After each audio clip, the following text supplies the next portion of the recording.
We are Steve and Jill. Together, we've been buying and reselling land since the 90s. Our data-centric approach leaves our buyers asking, how can you sell it so cheap? Here on the Land Academy Show, We answer that and more. Jack and Jill here. hello. Welcome to the Land Academy Show, entertaining land investment talk. I'm Steve and Jack Butella. And I'm Jill DeWitt, broadcasting from the Valley of the Sun. Today, Jill and I talk about how 90% of millionaires own real estate. What a sentence. I know. You know, the real question is, great, 90% of millionaires own real estate. And I think we all are familiar with this type of concept one way or another. The question is, how did they start? Mm-hmm. And I can answer that, and we're going to talk about it. The answer is one deal at a time. I wonder how many of those people, this is the majority of what got them there. You know what I'm saying? Do they have another business and then they branch? Because some people have other businesses and then they realize what's possible in real estate and then they get into real estate. And I wonder how, and some people, fortunately enough, started just in real estate like you and took that to the moon. I've always wondered that too. Mm-hmm. I don't know if it's a result of creating wealth somewhere else. I bet there you go. It's probably 50-50. But in the end, what we do, real estate was just a vehicle. We started a company. Mm-hmm. It's starting companies and creating something and then plowing money into other things. Making it great. Exactly. Before we get into it, let's take a question posted by one of our members on the landinvestors.com online community. It's free. I would like to make a quick little announcement here that if you are thinking about Land Academy, you're going to want to check out this Thursday coming up. Thursday, December 15th. Join me live on YouTube and Facebook. Go to our Facebook page and you can sign up there and get all the details. The title is going to be, what I'm going to talk about is how to buy and sell land for zero down and recession-proof your business. How cool is that? You know, one of the things about us is this is not our first recession. Not just based on age, but that's part of it. It's based on age for me. Part of it, but let me go back and just say this too. Not only is this not our first recession, this is going on your third recession being in this industry. Yeah, that's true. That is what's unique. This is going to be Jack's third time doing this as an investor. And I know because I came in with Jack towards the tail end of the last one. Yep. And I saw and I knew and I watched some of the people that were other, land investors in our space not make it. Right. And I was able to be there with you and watch it rise back up again. Yeah. And now we're just in such a better place. So anyway, we're going to talk about things like that on Thursday. So join in. It's going to be awesome. Back to the question. Jeff wrote, hey, I'm just putting some feelers out there to see if anyone would have any interest in some help on their Jack type duties. There's Jack duties and there's Jill duties. If you get anxiety at sitting at your computer and looking at your screen, I may be able to help. I can help with data pulling, scrubbing, data scraping, pricing, online research, or similar tasks. If I can bring any value to your business, please do not hesitate to contact me. I'd love to see if we could put something together and help each other. So this is in the section of the Land Academy Discord that we've set up for just this type of thing. So everybody can kind of partnership get together and help each other. This is specifically in the subcategory partnership wanted. This is not help wanted. We don't have a help wanted section.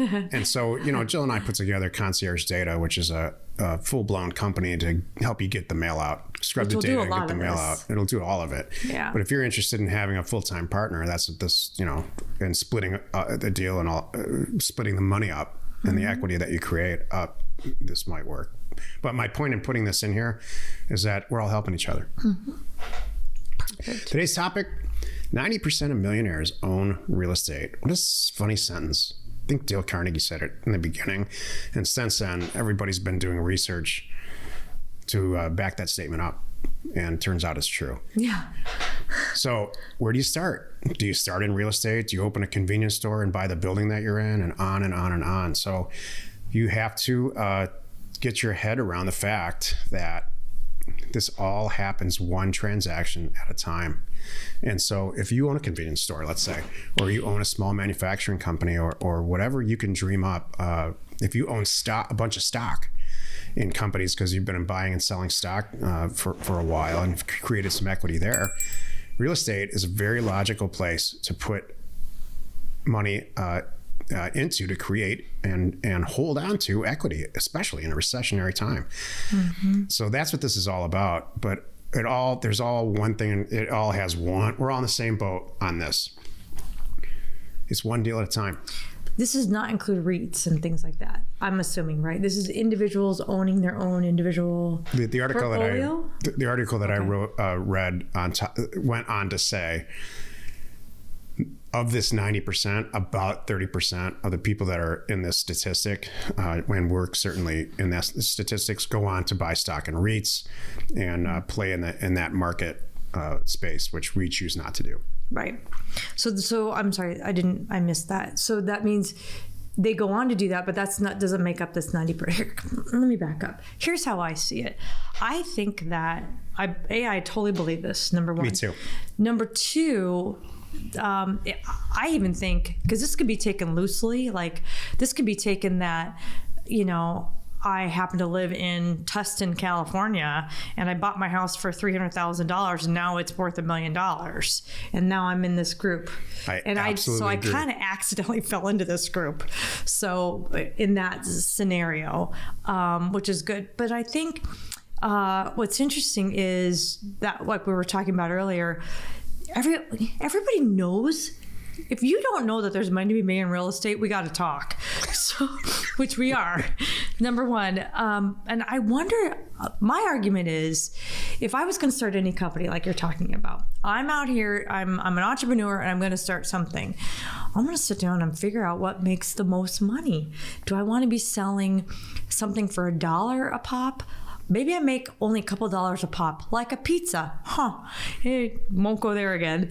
Or fill in the blank. Have your own YouTube business. Remember that woman that we met? We used to have an employee a long time ago that her job, which I thought was very smart. This is her way. This is way before COVID, way before working from home.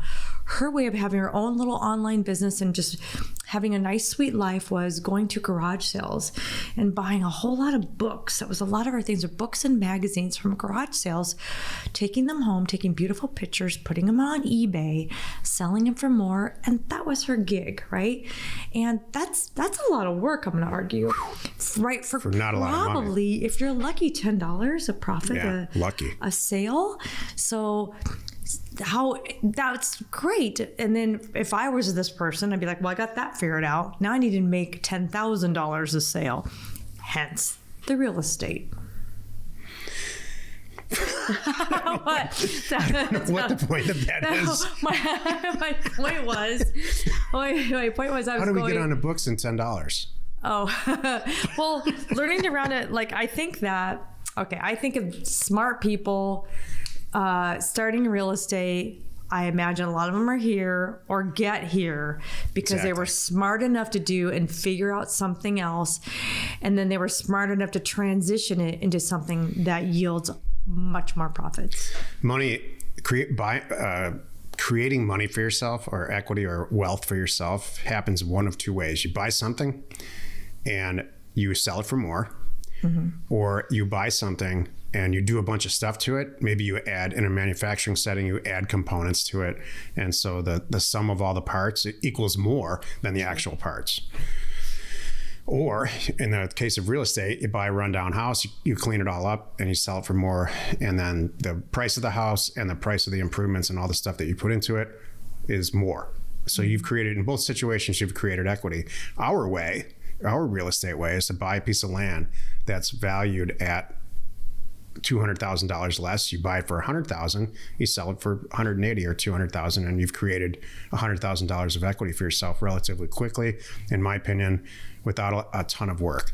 And so when you start to add those numbers up, it doesn't take long to get to $1 million. No, geez, 10 You're buying deals. a book at a garage sale and marking it up $10. That's going to take a while. That's going to take a while. She's probably still doing that and very happy. A substantial number of people that are in this statistic, 90% of millionaires, which is getting kind of antiquated, by the way. During Dale Carnegie's time, a millionaire was a lot of money. True. It's just not the case anymore. And I do think that you can create wealth by being an electrician, let's say, buying a house for $200,000-$300,000. 30 years being an electrician, the house is worth $1 million. And so can you do that in downtown Detroit? No, probably not. And that's not your fault. That's market condition. But you can do it in California. Hermosa Beach, California. Yeah. In fact, they plan on that. Exactly. So my point is, maybe you just do one deal. Maybe you do your primary residence and it increases over time, and now you're a millionaire. Or maybe you do it some version of what Jill and I do, which is one deal at a time. Maybe you are hardwired to finance strip centers, strip malls, and you do it that way. Or you have you buy in on a partnership where somebody buys and sells or buys and manages trailer parks, and you're a 10% finance person in the whole thing.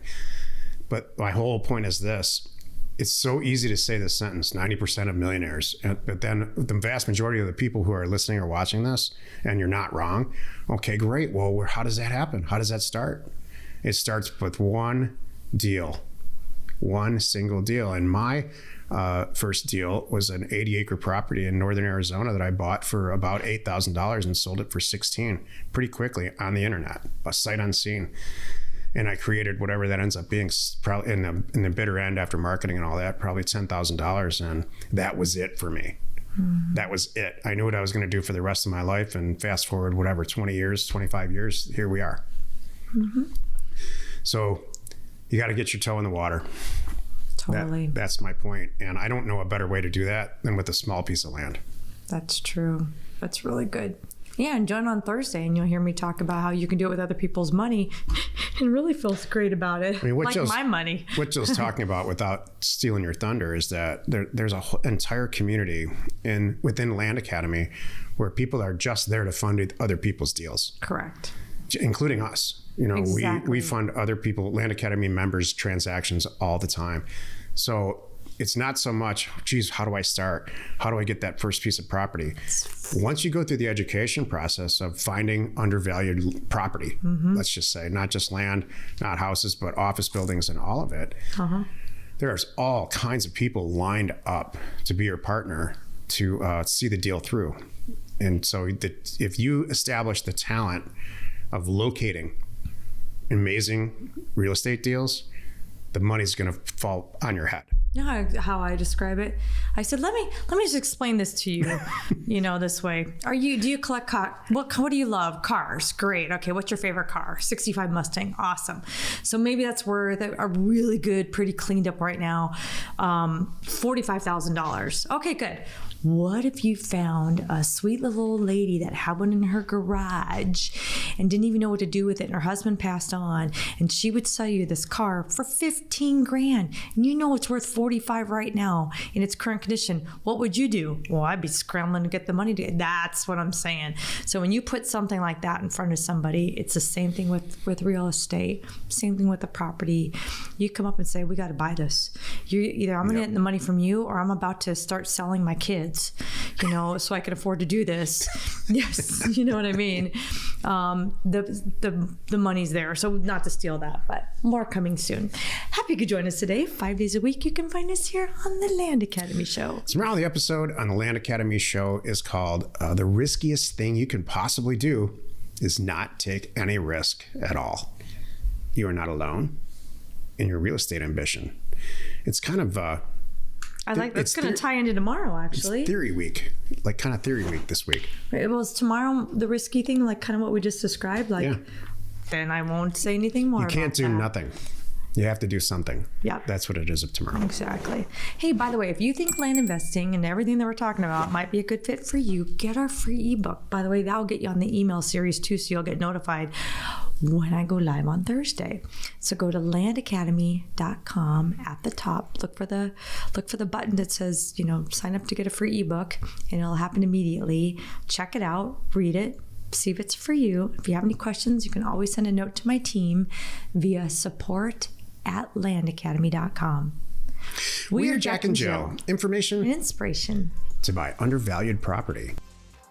We hope you found our content valuable and we appreciate your support. If you have not already, please check out our channel and hit the subscribe button. And your comments and suggestions help us to create the content you're here for. Hitting the like button helps to support our channel's algorithm and gauge your interest for future shows.